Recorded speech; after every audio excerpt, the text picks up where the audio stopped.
what was so fucking great about the lives we left behind. Yep, typical Leah. You love her or you hate her, but don't let her teenage angst fool you. Her quote captures the entire theme of this show. Life is hard, and we do screwed up stuff to compensate for it. In fact, there are 9 unique screwed up ways we all compensate for life, and it's called the 9 Enneagram types. And it just so happens that Amazon Prime Video's The Wilds is about 9 young women who are forced to work through their trauma on a deserted island. The series shows how the stress of surviving reveals the failure of these coping mechanisms. And today, we are exploring how Leah's coping mechanisms are a type 4 romantic. And you're probably thinking, wait, I thought my Enneagram type was my amazing personality. Or you're thinking, what the hell is the Enneagram? Well, many mistakenly interpret the Enneagram as a run-of-the-mill personality test that tells you who you are. It's the exact opposite, and the Wilds characters will explain how. Take Leah, for example. Many would type her as a 4 because she's expressive, dramatic, and temperamental. But the Enneagram isn't about traits. Each type represents a fundamental strength and motivation that shapes the coping mechanisms for your life. These coping mechanisms are what many call a personality. The Enneagram calls this the false self. So when you hear false self, imagine everything you think you are good at. The fundamental desire and strength of type 4 is to understand the nature of reality and one's own place in it. In other words, individuality. The writers reveal Leah's individuality at the very beginning of her backstory. My hair is all one color. I'm a virgin that still drinks dairy milk.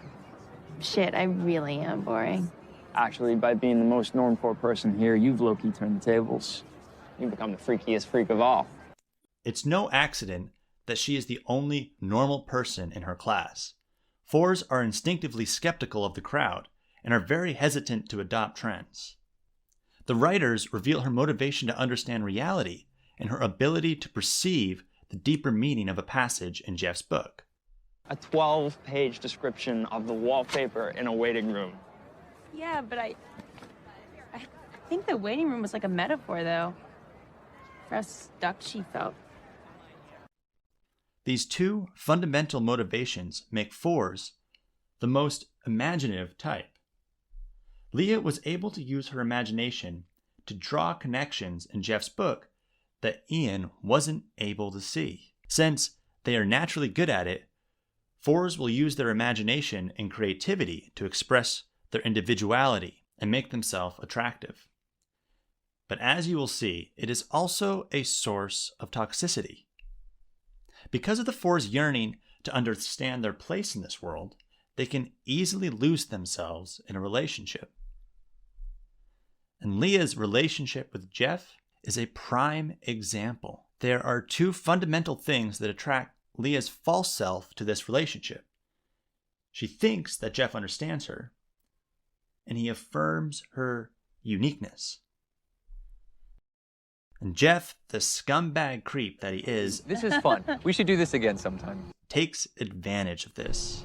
If that's not like totally unwelcome or whatever. But the seeds of this trauma actually begin here. Leah's attraction to Jeff began before she even met him. Her imagination crafted a man that understood her in ways only she could know. It's a classic trope. Do you love her, or do you love the idea of her? I don't know, man. I just don't know. Leah was in love with the idea of Jeff, but any idea is really just an extension of the ego. Predators, like Jeff, instinctively know how to mirror the 4's imagination and play along. This quickly becomes a black hole of toxicity, where Jeff, in this case, feeds Leah's ego by manifesting the imaginary world she crafted, and Leah feeds Jeff's ego through her all-consuming obsession for him.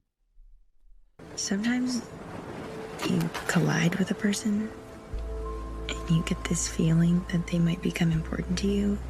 Maybe it's from a look or an act of kindness. Or maybe you just like the way your world feels when they're in it. Leah's talent for creating worlds is what she leans on most in this life. So when her fantasy comes crashing down, she resorts to more world-making to cope.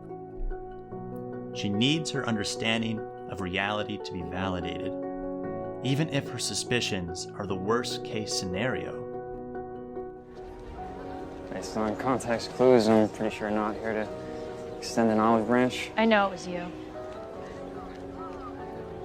Excuse me? I've been really thinking about it, about all those things you said and all that anger in your voice, and it finally fucking made sense. And the more her versions of reality remain unproven, the more obsessed she becomes with being proven right. Please don't lie about it, Ian. You're like embarrassingly bad at it. Okay, you're off the fucking deep. It is because her unique view of the world is at the core of her identity. The reason she is spiraling is that her identity is in crisis and she is desperately trying to reaffirm it. Call him. What? I want you to call him and tell him that it was you and that you're not going to tell anybody else. I'm sorry, Leah. I can't help you. This is why the Enneagram calls your type the false self. Leah's crisis is painfully showing that her natural creative talents are not the basis of her identity.